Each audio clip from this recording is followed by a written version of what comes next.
You can dance around calling it the standings, but if you guys call it the power That's what he did. Kind of felt that way. call it power ranking. I'm moving the Lions up. The Lions, I think I'm putting them underneath the Chiefs. Well, they play the Bills. Okay, that's fair. I make that argument a lot. Put them right next to the Bills because the Lions also beat the Vikings in their next week. So do that. Lions this season versus current playoff teams. Brews here bragging. The teams are 7-3 and 3-3. Lions are 5-1. Still scoring 30 points a game. We know they're just every offensive number is great. Pressure Goff, which used to be Goff's kryptonite, even though he's a civilian. Goff all of a sudden, I don't know, great under pressure. It's Joe Burrow, Lamar, and Jared Goff. And then finally, I kind of made this point a few weeks ago. I know it makes sense that they've got injuries and they would get worse on defense. They're probably right. They let Caleb get some garbage time points. But since Aiden Hutchinson's injury, they've still been good. The pressures were still good, the pressure percentage good, and that has set the tone for the entire team. Next man up. It's very Patriots-esque. I understand it's not great. It's not the most bulletproof argument in the world. But I need to start seeing the injuries show up in the L column rather than just like when the hold on. It hasn't affected vibes. Hasn't affected vibes. In fact, it made the vibes better. 40 points and lost to the Bills 2 games ago.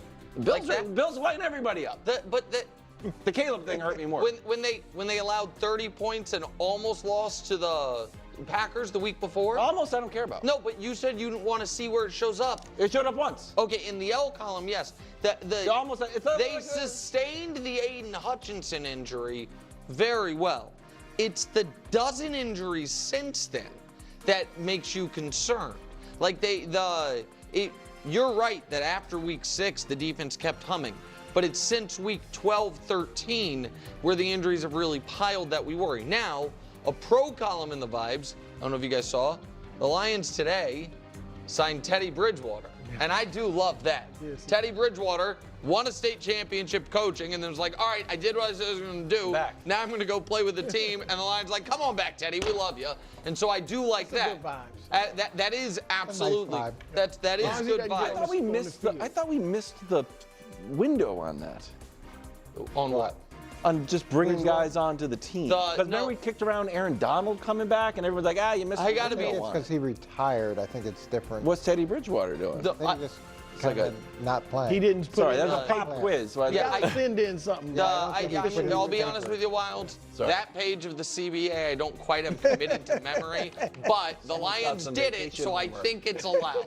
I don't think. I'm just saying. Aaron Donald. We don't know why. I like Teddy Bridgewater a lot. I'd put a call in Aaron Donald if we're just getting guys. If I'm not mistaken, I think Aaron Donald can come back, but only to the Rams. But again, or it's like a waiver claim. I don't, buddy. There you go.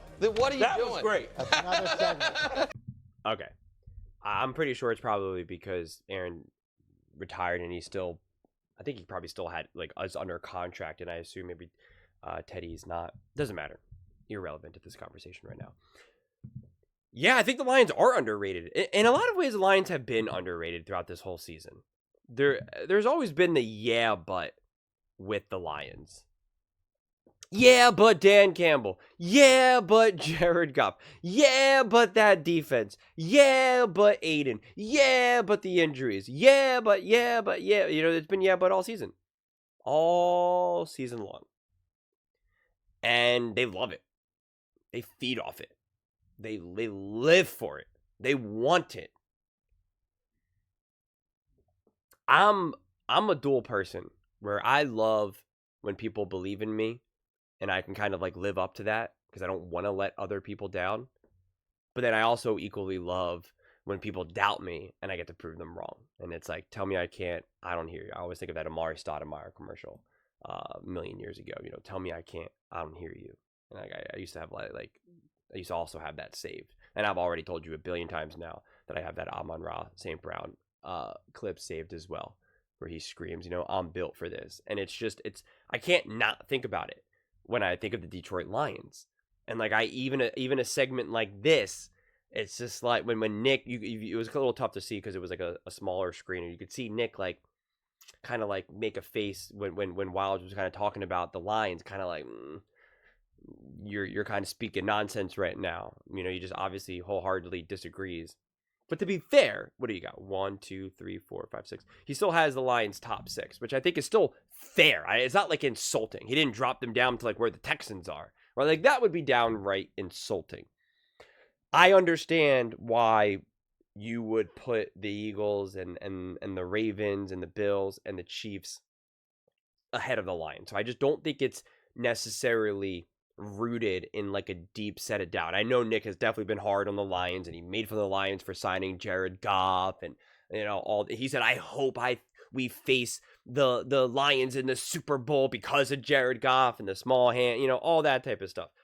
But I actually don't think in this case, this is my honest opinion, like I just don't think that he's actually trying to like troll or be insulting. I do think it's based off of his own personal, like actual informed opinion, because he still has them above like the Packers and the Rams. And if he wasn't, then he would put the Packers ahead of them. He just, you know, like that's the type of stuff that he thinks that he would do. So I just wouldn't get too lost. I'm pretty much trying to get ahead of the comments where people are saying, "Oh, Nick hates the Lions. He doubts them. He doubts," because I actually don't think that's the root of where he has them. I think because of those injuries, it is totally fair game to be like, I'm just a little bit more skeptical of this team. I think that is totally fair. You would say that about every team out there because it's just a lot of injuries. And I think they've done a tremendous job to overcome them. I really, really do. And to just kind of sustain this whole thing. And for you Lions fans that are a little bit more locked into like the local media and stuff that I just don't really have access to and stuff, like I'm just curious, like all of these injuries, I know kind of as the time goes on, they're going to be getting some guys back, but like, are there any other like key injuries that the Lions are really hoping or expecting to get back in the playoffs, or maybe not the first round, but the second round, or maybe not the second? Well, it depends on also now if they get the bye or not. But you know what I'm saying? Like either any of the 3 potential rounds leading up to the Super Bowl. Like is that, and is it actually like going to happen and not kind of like, oh man, everything needs to go right. If they get to the Super Bowl, then they can get this. Like I just mean like actually like realistic expectations of some of these guys coming back. It's too hard for me to try to be able to keep track of like all the injured players on every single team and try to figure out who's coming back in this time. You know, well, this guy's got this type of injury. I don't know. Usually that's 3 weeks, but maybe he can come back in 2 weeks. Like it's just too much. Honestly, it's too much. So that's why I really rely on like you guys to be like, what's the conversation around some of these injuries right now? Are a lot of the injuries like, no, they're just the timelines are just not going to add up. It's just it's too severe of an injury, or just, you know, not quick enough of a turnaround. Because even if they were constructed as they are right now, they're not getting anyone back. They're the exact team who they were last week and the week before. Then I would be like, I think it would be fair. And although I would put the Packers up there, like I think it would be totally fair to put them a tier below these top teams just because they're going to be healthier. And I think that's totally fair, but I would still put them with the Vikings and the Packers. And the Vikings and the Packers would be the Vikings, Packers, and Lions. And so realistically, it's not multiple teams below. They're just the one level below, because I do have the Eagles, the Ravens, the Bills, and the Chiefs all in just one tier. And it's not to say that I think that those other 3 teams can't beat those other teams, that they're like, oh man, they're just a level above. It's just health. It's just that if they were playing each other, it would make sense why maybe the other team is going to be favored or look more favorable upon. Again, really more than anything just because of health. Like if the Lions were 100% healthy, then I would say, oh, no, they're up there as well. But we can't say that they got injured and that they're not going to take a step back. They have to. I mean, if they were still exactly as great as they were without any of the injuries, like I'm not sure how that's even actually like physically possible. Then we would say that those players don't matter. And some of those players are great players. So then if like you know what I'm saying? Like the math wouldn't math at that moment. So they have to take a step back. But again, to be so clear, that does not mean that they are not a top team. That does not mean that they still can't win and can't win at the highest level, or that they can't overcome some of that step back. Because they could maybe take a step back on defense. Let's just say, and these are made up numbers, obviously, offense is 95, defense is 95 because of the injuries. Now the offense or the defense now has gone down to 90, and now they need that offense to play like 100, and they do, and then it still equals the same amount. Like, I think that's totally in the realm of possibility, but you would need an elevation of what you already have existing. You would need a double downing on. So, which again, I think is possible, but it's just, you just can't 100% plant your flag and say, this is what's going to happen. I just, you would need quite a hefty dose of confidence and, dare I say, delusion to have that level of assurance into it. But, I'm excited to find out, honestly. I still think that the Lions are in a good place, and if I'm like a Lions fan, or if I'm born and raised in Detroit and I'm watching these games, like, in no way am I like, oh, we're too injured, we can't beat the Eagles, oh, we can't beat the Ravens, we can't beat the Chiefs. Like, I'm not thinking like that at all either. I'm like, no, we got this. Our margin of error has definitely shrunk a little bit.